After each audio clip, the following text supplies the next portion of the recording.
E agora você fica conosco aqui, nós vamos compor então o nosso painel. Convido novamente, por gentileza, o Fábio, vem para cá, Fábio, por gentileza, o Cláudio também, por favor, para que possamos aqui compor o nosso painel. E para você que está aí na internet, nós estamos aqui com o tema Os Novos Caminhos que o Mercado Livre trazem para a geração distribuída. E nos honra com a presença a doutora Bárbara Rubim, ela que estará conosco agora, moderando esse painel, a qual nós vamos então recebê-la. Boa tarde a todos. Primeiro eu queria agradecer a organização pelo convite para estar com vocês na moderação desse painel, que é um tema sem dúvida alguma tão importante e tão atual para a gente, e também com pessoas que são tão queridas. Eu imagino que a gente também tenha perguntas da plateia, mas antes de abrir para as perguntas, eu acho que seria legal a gente aproveitar inteligências e contextos tão diferentes que a gente tem aqui para explorar alguns dos assuntos que foram também comentados por vocês nas apresentações. Então, o mercado livre de energia, sem dúvida alguma, é um mercado que tem crescido bastante, tem chamado muita atenção. E eu concordo com o que você colocou, Fábio, que não é um mercado, o Cláudio também mencionou isso na fala dele, que não é um mercado que compete com o sistema de compensação e muito menos com a GD, porque a GD está dentro do mercado livre também em certo âmbito, até certo patamar. Mas é um mercado que, sem dúvida alguma, complementa e faz parte aí de um rol de soluções que a gente tem construído num esforço também que a gente está galgando no setor elétrico brasileiro já há muito mais de uma década, para conseguir cada vez mais trazer autonomia para o consumidor, para conseguir cada vez mais chamar um consumidor que historicamente tem uma postura bastante reativa no setor a ter uma postura cada vez mais proativa dentro do universo do setor elétrico. E aí, nessa esfera, a gente tem tido inúmeras movimentações para tentar fazer essa transformação e acho que mais lentamente do que a gente gostaria, a gente tem conseguido chegar aí a algumas dessas transformações. O Cláudio comentou, o Vitor também comentou um pouco na fala dele, com a questão do PL 414. Então, acho que eu queria, talvez, começar fazendo uma primeira pergunta sobre isso para o Cláudio, que estou me sentindo aqui como se eu estivesse sabatinando essa vez, gente, pela cara de pesar que os meus colegas estão fazendo. Que isso, gente?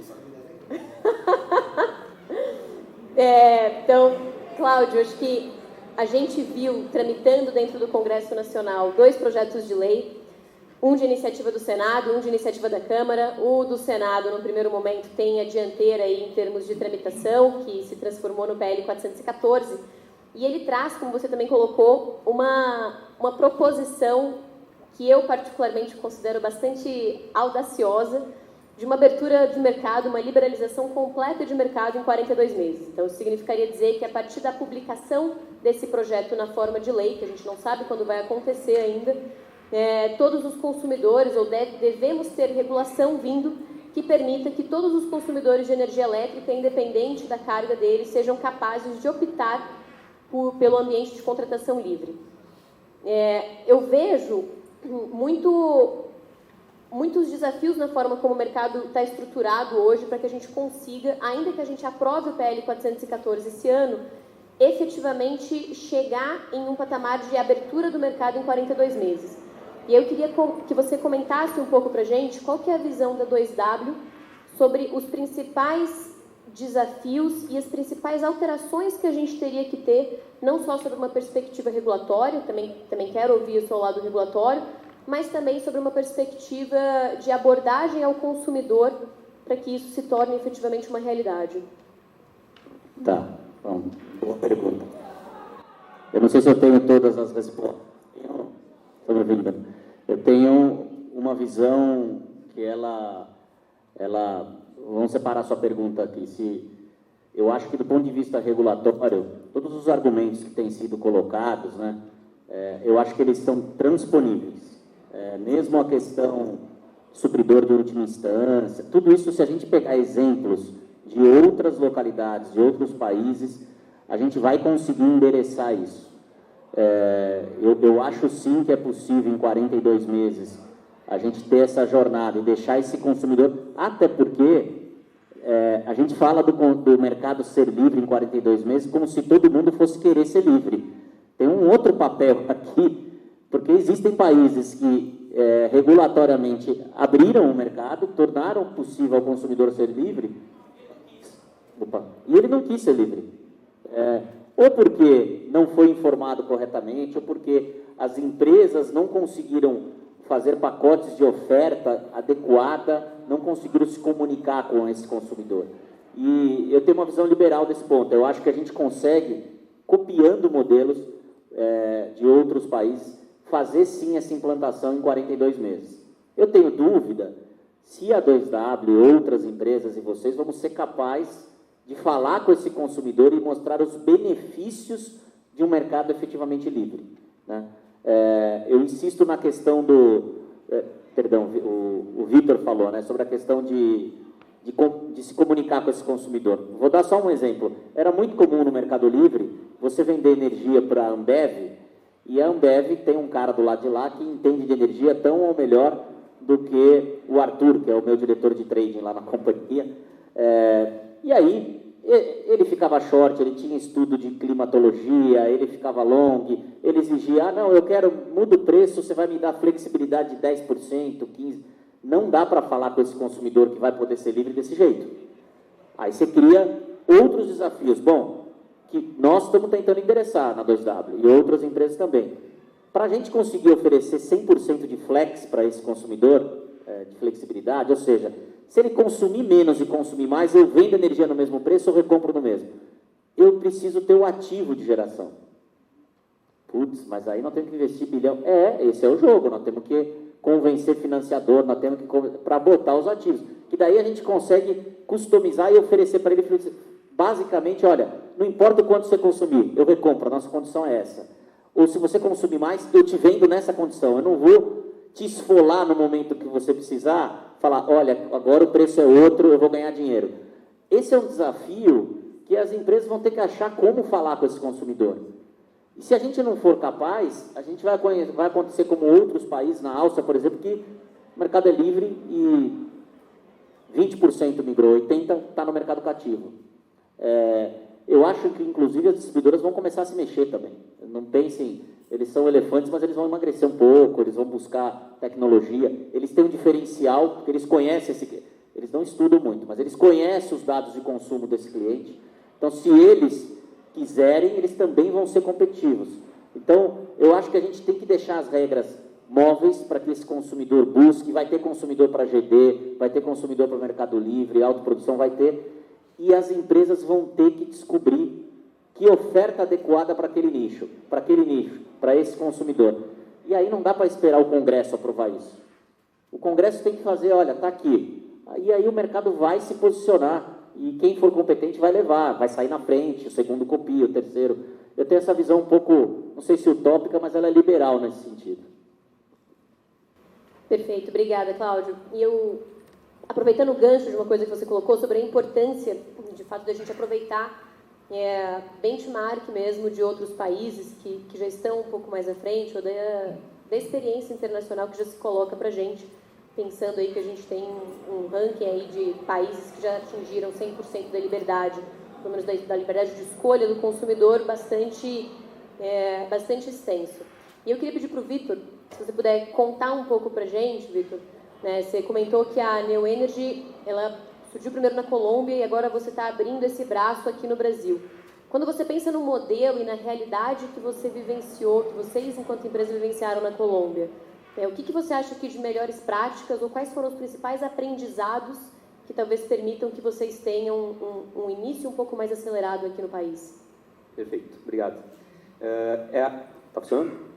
Na Colômbia, o mercado, qualquer consumidor ele pode trocar de fornecedor, né? Não é um mercado 100% livre, ele é um pouco regulado, mas ainda assim, é como o Cláudio falou, hoje em dia a maioria da população jamais trocou de fornecedor e sempre se manteve no fornecedor que lhe foi concedido lá, distribuidora local, e por falta de informação, por um erro de comunicação dos grandes players do mercado mesmo em chegar até ele. O que a Neo fez na Colômbia, o que tem dado certo, e foi o desejo de vir para o Brasil, foi para fazer o mesmo, é conseguir comunicar muito bem com o consumidor e entregar uma experiência que seja simples.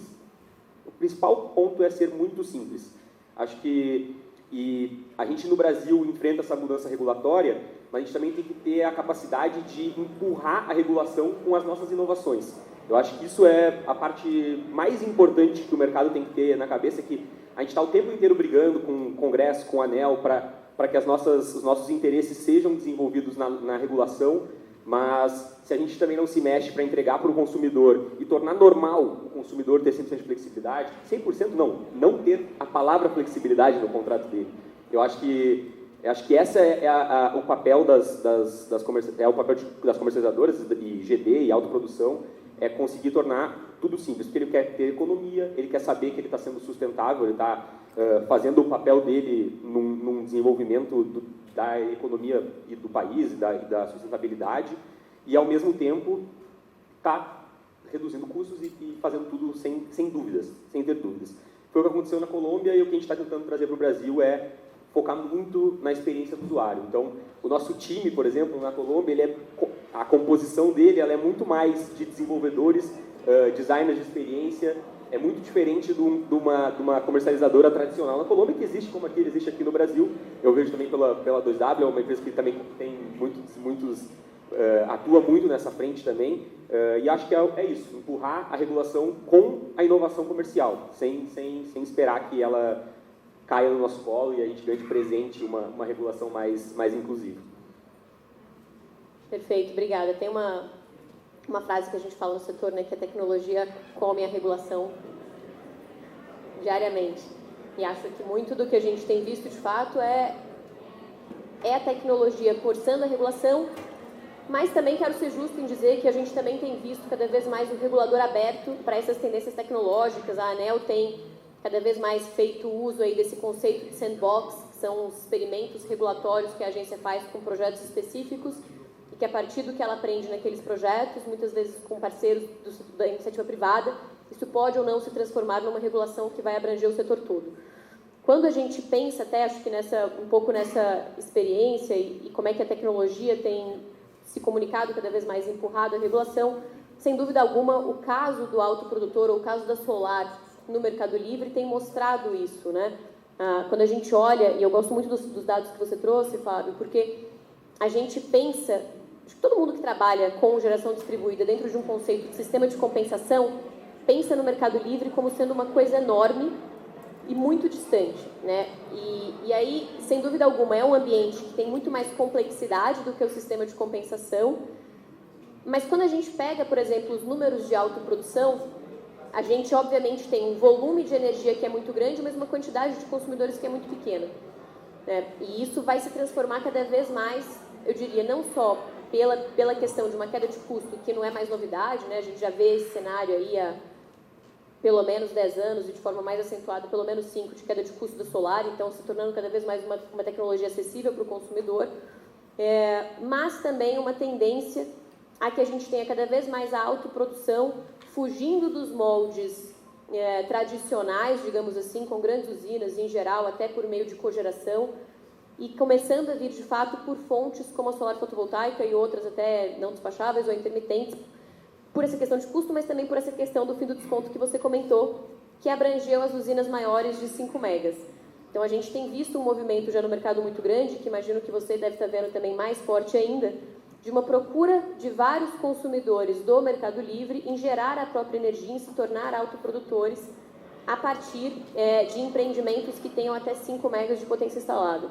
E aí, quando a gente olha para essa audiência que a gente tem aqui hoje, que está aqui presencialmente com a gente, mas que também está acompanhando a gente online, e até na consultoria também, a gente tem cada vez mais recebido demanda de integradores que são procurados por esse tipo de consumidor, por essas empresas, e não sabem, não é nem só não sabem muitas vezes como atender, não sabem nem como começar a atender.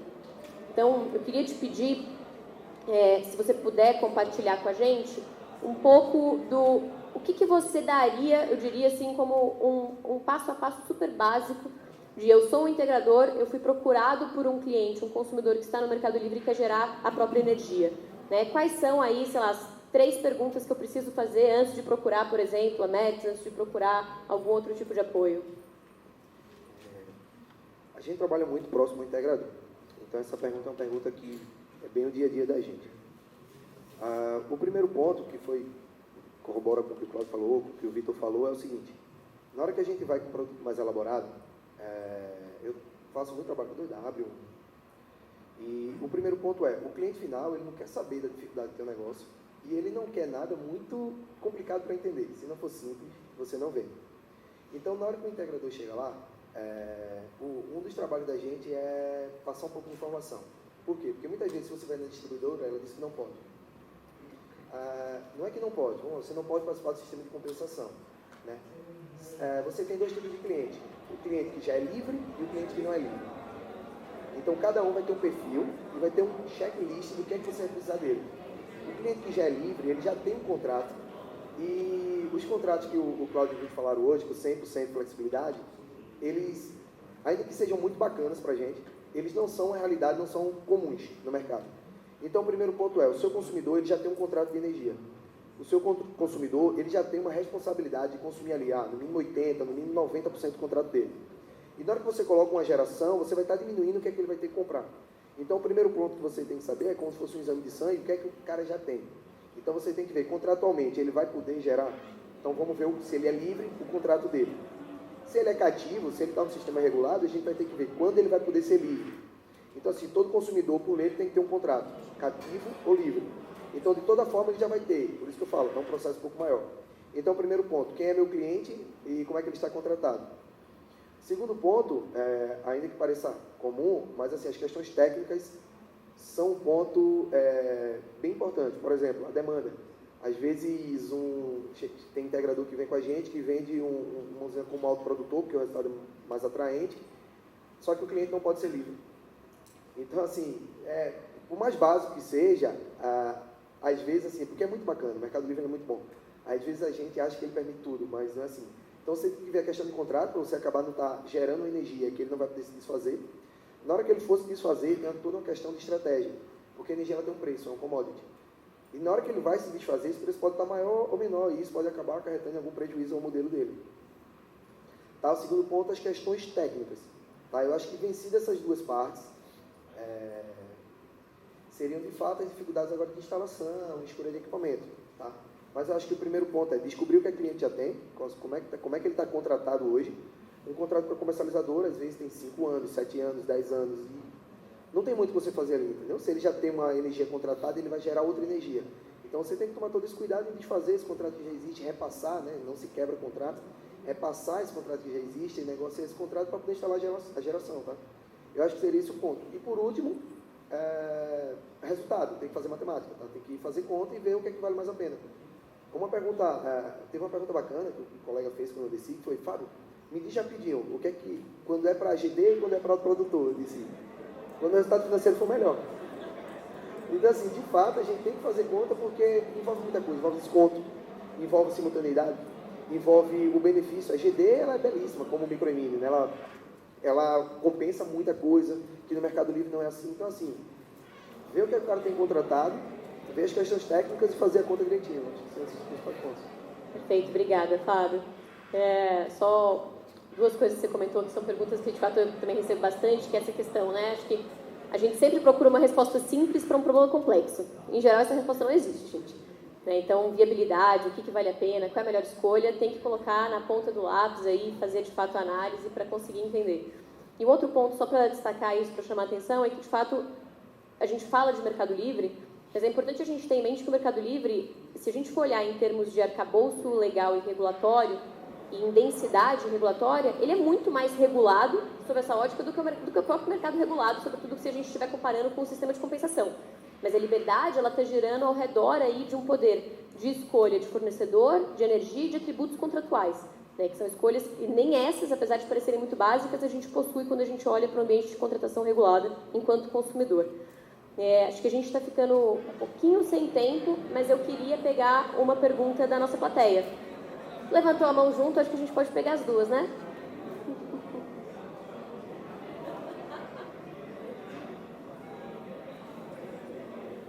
Obrigado. Boa tarde. Posso pedir para você falar o seu nome e a sua empresa? Ou seu nome e seu bairro também, se for mineiro, acompanhar os Jogos do Galo, pode ser? Na verdade, meu nome é Márcio, eu trabalho na 3E Soluções, sou de São Paulo, mas no momento eu moro em Minas. Ontem já aconteceu uma coisa que eu desconfiava, e com a Miriam Diniz e depois com o Walter nos comentários deles, me chamou a atenção para algum aspecto, e acho que esse fórum aqui tem um intuito de mostrar um pouco do cenário para o futuro, para que a gente se prepare no nosso planejamento com mais segurança. O primeiro panorama é o seguinte, a gente vem enfrentando sérios problemas, por exemplo, em fazer ligações, em fazer o comissionamento das usinas fotovoltaicas, principalmente nas concessionárias de energia. Obrigatoriamente, a gente sabe também que, eu vou citar a CEMIG porque trouxeram números, mas deve acontecer com as outras. O investimento em linhas de transmissão, devido à potência instalada, central, etc., toda a infraestrutura que precisa ser construída, vai ter que ser construída. Isso está maquiando uma inflação energética para o futuro? E se sim, isso não seria um risco também para quem está no mercado livre? Porque o mercado livre tem aquela questão de a energia elétrica é mais barata, mas o fio não é tão mais barato, a demanda contratada não é tão mais barata, quem está no 500 kW, por exemplo, tem a demanda com 50% incentivada, mas assim, tem esses outros custos, porque as empresas muitas vezes, quando você vende energia no mercado livre, quando a empresa consome energia no mercado livre, ela tende a achar que a energia dela é muito mais barata. Mas quando você coloca na ponta do lápis efetivamente tudo, ela chega a ser, sei lá, 15, 20, 25% mais barato do que a realidade. Não é tão mais barato assim quando a gente coloca essas questões. Então, é uma visão correta achar que a gente está por enfrentar uma inflação energética, dado a necessidade de investimentos das concessionárias nesses próximos anos? E se sim, se o setor poderia se juntar e fazer uma boa comunicação para que tivesse esse entendimento de, efetivamente, assim, o mercado livre ele é bom, mas ele é muito complexo e realmente tem muito espaço para geração distribuída nesse sentido. Faz sentido esse pensamento, esse tipo de análise? Antes da gente passar para as respostas, e aí já vou pedir aqui para os meus colegas de mesa pensarem aqui em quem quer se dispor a responder essa pergunta bastante complexa também, acho que a gente pode pegar a segunda pergunta. Não, então, meu nome é Rodrigo, sou da Solaris Energia, Xanxerê. A minha pergunta é assim, para o cliente migrar para o Mercado Livre hoje, ele tem que ter demanda contratada de 500 kW. Se ele quer virar um autoprodutor e fazer uma usina remota, tem potência mínima para a usina remota ou também tem que ser 500? Como é que funciona? E a questão das proteções também, da usina que está conectada na autoprodução. Eu vou propor, como a gente já tem que caminhar para o nosso encerramento, talvez, de todos vocês responderem e já aproveitarem para fazer as considerações finais. Pode ser? Começando pelo Vitor. Vou endereçar, então, a primeira pergunta. Eu acho que nós temos... Esse é um problema que tem sido bastante recorrente mesmo, mas, ao mesmo tempo, o Mercado Livre ele vive, desde seu princípio, uma redução de preços de longo prazo. Ela sempre aconteceu. Então, sempre que você olhou para o preço daqui a 5 anos... o momento atual se paga um preço mais barato a energia de longo prazo do que há 5 anos atrás se pagava. Então, eu acho que em questão de inflação do preço da energia, acho que existe bastante oferta de geração hoje.